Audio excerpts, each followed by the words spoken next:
Good morning everyone, welcome back to my YouTube channel. आज हम बात करते हैं most important questions of BSc nursing 4th semester pharmacology and pathogenetics के बारे में। तो सबसे पहले मैं आपको बता दे रहा हूँ कि बहुत सारे बच्चों का यही सवाल रहता है कि पैथोलॉजी के अंदर, फार्माकोलॉजी और जेनेटिक्स के अंदर कौन कौन से क्वेश्चंस होते हैं जो इंपॉर्टेंट्स होते हैं विद एग्जाम की दृष्टि से। सबसे पहले हम बात करते हैं, जैसे एक फर्स्ट क्वेश्चन को हम लेते हैं, classify the CNS stimulant and write the action and side effect of the any one. ये 10 नंबर का क्वेश्चन आता है। इसके अथवा में एक क्वेश्चन आता है कि explain the professional legal and ethical issues in prescribed drugs. जो ये सेकंड नंबर का क्वेश्चन है, इतना इंपॉर्टेंट है फ्रेंड्स कि आपको इसके बारे में ज़रूर से ज़रूर ध्यान देना पड़ेगा, क्योंकि ये जो ethical issues of prescribed drugs है, ये हमेशा एक ना एक क्वेश्चन इससे बनता है पेपर के अंदर। इस बार भी क्वेश्चन आ सकता है इस पर, तो इसे ज़रूर नोट डाउन करके रखना अपने पेपर फॉर्मेट में, जिससे आपको आसानी हो। अब हम बात करते हैं इसी के बेसिस पे दूसरे क्वेश्चंस के बारे में कि जे classify the anti hypertensive drug, give the therapeutic uses and side effects of beta adrenergic blocking drugs. मतलब इसके अंदर हमें एंटी हाइपरटेंसिव ड्रग के जितने भी कुछ पूरा साइड इफेक्ट, पूरा सबसे पहले उसकी डेफिनेशन, इंट्रो, फिर उसका मैकेनिज्म ऑफ एक्शन, फिर उसके side effects, uses, adverse effect और नर्सिंग रोल के बारे में लिखना है। देन हमें बीटा एड्रेजेनिक जो ब्लॉकिंग ड्रग्स है उनके बारे में भी इसमें मेंशन करना है। सेकंड इसी का क्वेश्चन देखते हैं। इसके अंदर दो पार्ट किए गए हैं, ए और b. Second part, first part में देखते हैं कि write a short notes on merits and demerits of intravenous route of administration. And second इसका पार्ट है classify the opioid, describe the mechanism action and therapeutic uses of the morphine. मतलब इसके अंदर दो पार्ट्स दिए गए हैं जिनको हम क्लासीफाई करना है। तो आपके अकॉर्डिंग जो आपको ज़्यादा इजी लगे और जो आपको ज़्यादा अच्छे से आता हो, उसके बारे में आप इन चीज़ों में देख सकते हैं। थर्ड क्वेश्चन हम देखते हैं, राइट ए शॉर्ट नोट्स, जिसके अंदर 3 करने होते हैं। सबसे पहला देखते हैं, describing short therapeutic uses of the insulin, classify oral hypoglycaemic drugs, describe the therapeutic uses of the metformin. मतलब इसके बारे में, मेटफॉर्मिन के बारे में हमें बताना होता है कि हाइपोग्लाइसेमिक ड्रग्स के बारे में बताना है, इसके क्लासिफिकेशन के बारे में। And therapeutic uses of the metformin, metformin जो ड्रग होती है वो किस यूज़ में आती है। आप सभी ने जनरल सुनी होगी कि मेटफॉर्मिन ड्रग मोस्टली शुगर वाले पेशेंट को हम देते हैं, उसके अंदर मोस्टली मेटफॉर्मिन ड्रग यूज आती है। अब आपने जो लॉन्ग क्वेश्चन आते हैं, जो ब्रीफली एक्सप्लेन करने होते हैं फार्माकोलॉजी के अंदर, उन क्वेश्चंस के बारे में देखा। इसके अंदर मैं आपको कुछ और क्वेश्चंस भी हैं, जैसे एंटी ट्यूबरक्लोसिस ड्रग्स है, उनके बारे में भी कुछ चीज़ें बताई गई हैं।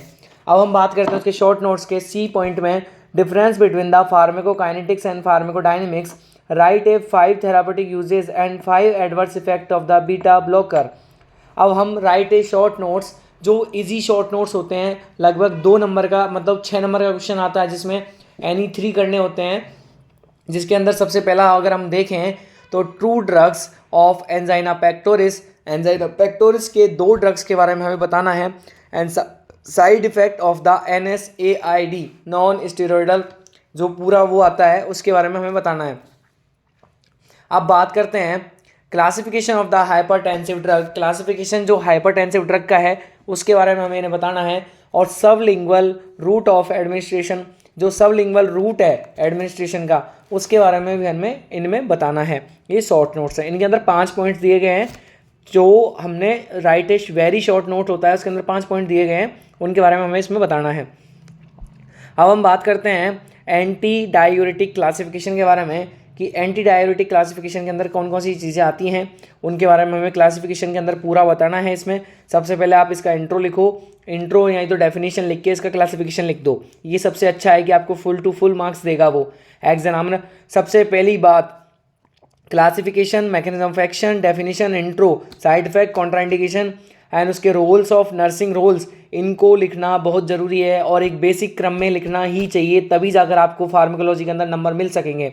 अब हम बात करते हैं पैथोलॉजी एंड जेनेटिक्स की। पैथोलॉजी और जेनेटिक्स की अगर बात करें तो एक्सप्लेन द फॉलोइंग एनी 3।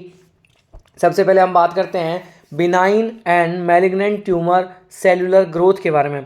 जो अब बहुत सारे बच्चे क्या सोचते हैं कि बिनाइन और मैलिग्नेंट ट्यूमर दे दिया, मतलब इनके दोनों की डेफिनेशन लिखनी है या दोनों के बीच में डिफरेंस लिखना है। ऐसा नहीं है।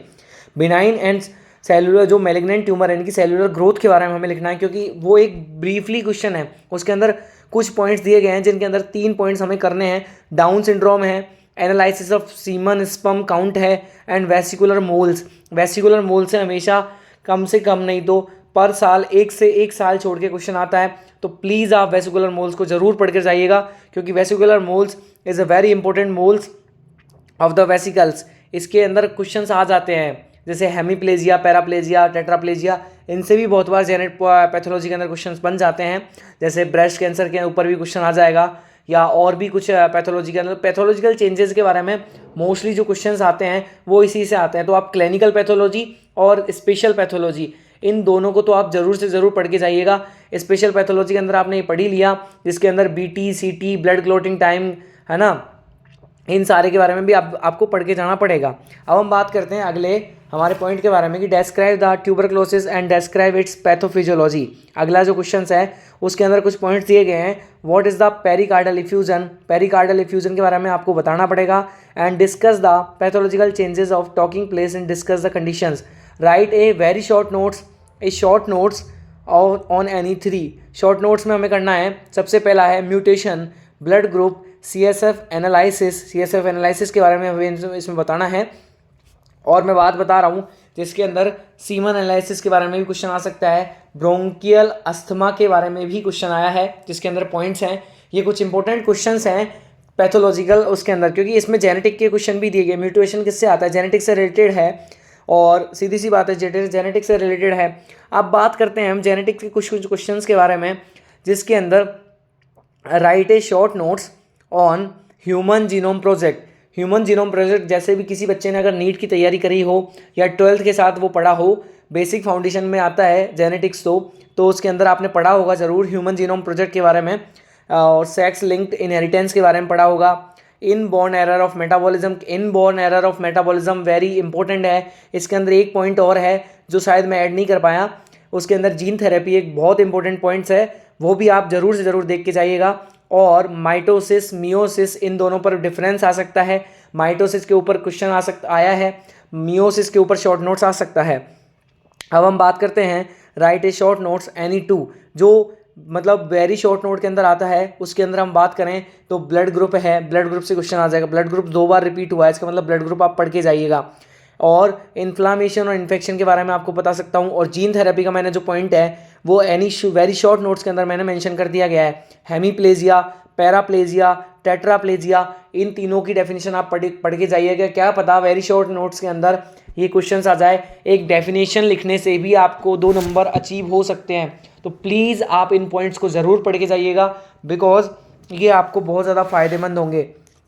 देन आप खुद देखिए कि जेनेटिक्स के अंदर बहुत ऐसे क्वेश्चंस हैं जो आपने पहले भी पढ़ चुके हो आप, और उनको आप बस हल्का हल्का रिवाइज भी करके जाओगे तो भी आप उनके अंदर अच्छी चीज़ें लिख सकते हो।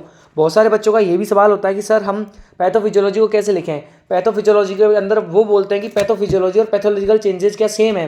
मोस्ट ऑफ दोनों सेम होते हैं, पर क्वेश्चन के अंदर मेंशन किया गया होगा तब आप पैथोलॉजिकल चेंजेस उसमें अंदर लिखना, क्योंकि पैथोलॉजिकल चेंजेस और पैथोफिजियोलॉजी के अंदर बहुत सारे थोड़े डिफरेंस भी होते हैं। जैसे रिस्क फैक्टर और इटियोलॉजिकल फैक्टर के अंदर बच्चों का बहुत सवाल होता है। MSN के अंदर, मेडिकल सर्जिकल नर्सिंग के अंदर भी बच्चों का ये सवाल होता है कि रिस्क फैक्टर और ये इटियोलॉजिकल फैक्टर के अंदर बेसिक डिफरेंस क्या होता है। क्योंकि पैथोफिजियोलॉजी क्या होती है, जो रिस्क फैक्टर है आपका, जिसकी वजह से वो डिजीज़ आपको हुई है, उससे लेकर लास्ट एंड तक जहाँ से आपकी बॉडी के अंदर